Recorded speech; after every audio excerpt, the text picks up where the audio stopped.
So on drums we got Seth, Carolina. I'm Henri, guys. We play in a band called Cradle. Well, we're big Flat Diligence fans. Seth is from Greensboro, North Carolina. When we first met, me being from California, the first thing I asked him was, "Oh, you're from North Carolina, you know about this band called the Flat Diligence?" And he said, "Of course." And we talked about the only, couple videos there are of the Flat Diligence that we both watched over and over. And so when we first started a band together, before we went on stage, we would watch those videos. The videos from the Athens music. The energy was insane. Oh, does he want water? You got some. You gotta stay hydrated. You look thirsty. You're engaged, man. But yeah. So, we came through here a few times, and every time we came through, we were like, oh man, we gotta go find Dex, because I hear, all these stories that he's just wandering around the train tracks with a guitar in the middle of the night. After a show, we just gotta go walk around or something. So a couple times we tried walking around, and we found some people, but they weren't the people we were looking for. We'll talk about that later. But, and then the last time we came through, we didn't find him, but we got a hold of him. And he said that he did want to meet us, but it just didn't work out that time. And then the last time I came through, or a couple times ago now, Rick Johnson right here invited me out to play the Nuggets event with Lenny K. And so that was a lot of fun. And after the first day of rehearsal, I didn't know whether I was going to play or not. I thought I came out here, maybe for nothing. And so I decided, well, I should come out here for something. I gotta go find him this time. So, I told Greg, I was like, look, man, you got me out here. I might not be playing. You better help me find this guy. So he did. He connected me to Susan and Norm, who were at a bar. And I was told that maybe if I went there, I'd find him. So I went there. I hung out for a couple hours, waiting for him. He didn't show up. But he said he does want to meet you. He wants you to come to his house. At that point, Norm had a few drinks, and he said, can you drive? And I said, yeah. So we get out to his car, and I sit down in the driver's seat, and it's a stick shift. It's my car. And I realized pretty quickly that I couldn't drive a stick shift, and I was fucked. So then I decided, to try to convince him to take me, even though I was like, I know you don't want to drive, but if you could just take me. We'll see what happens. And so I just sat in the back seat with my fingers crossed the whole time. We made it there.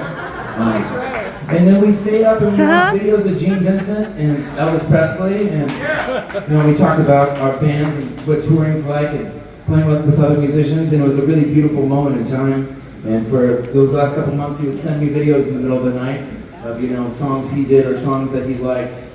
And it was a really beautiful moment. And then me and Seth got to come back here, and we played his memorial last year. And that was a really beautiful moment as well. And so then when we were asked to come back to play this, we thought it was going to be the same, play 2 songs and fly back home. And then we got a event runtime, and it said we were going to play for an hour and 30 minutes. And I'm in the middle of a tour, and I said, fuck no. I don't even know if the Flat Diligence played for an hour and 30 minutes. So then we were able to barter our way down to, like a slim 30, 45. But we were trying to think of, what can we do to make it special? And then, the way things happen, I got a notification on Facebook that said, this guy, Crow, wants to reach out to me. And talk to me. He said he saw the memorial and was really moved and, wants to talk about Dex. And so I thought, it's worth giving this guy a call. I mean, these are the videos we watch, every night, and he followed him, and we tried to, emulate that. So I gave him a call. We talked about, what it was like being on tour and how much he loved Dex. And we talked about tone and different eras and the public access show, where he's playing the Black Strat and everything. And decided it could be cool if they came out with us and played a couple songs. So I think we're going to do that. If you guys want to come on up. Yeah.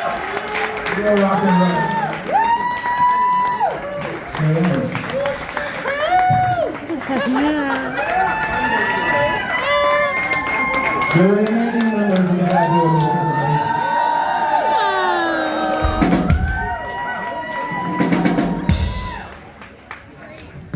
So, I said it's either going to be great or it's going to be a train wreck, and either way it's going to be just like the show, so.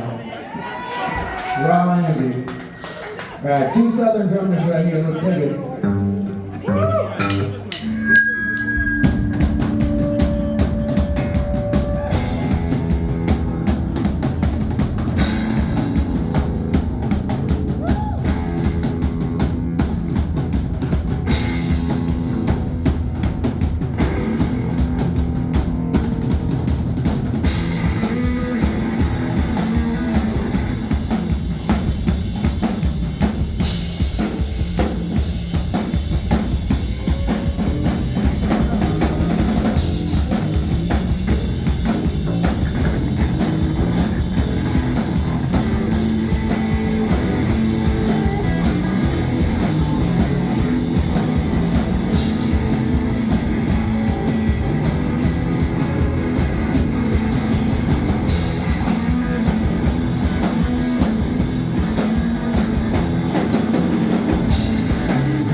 Thank you.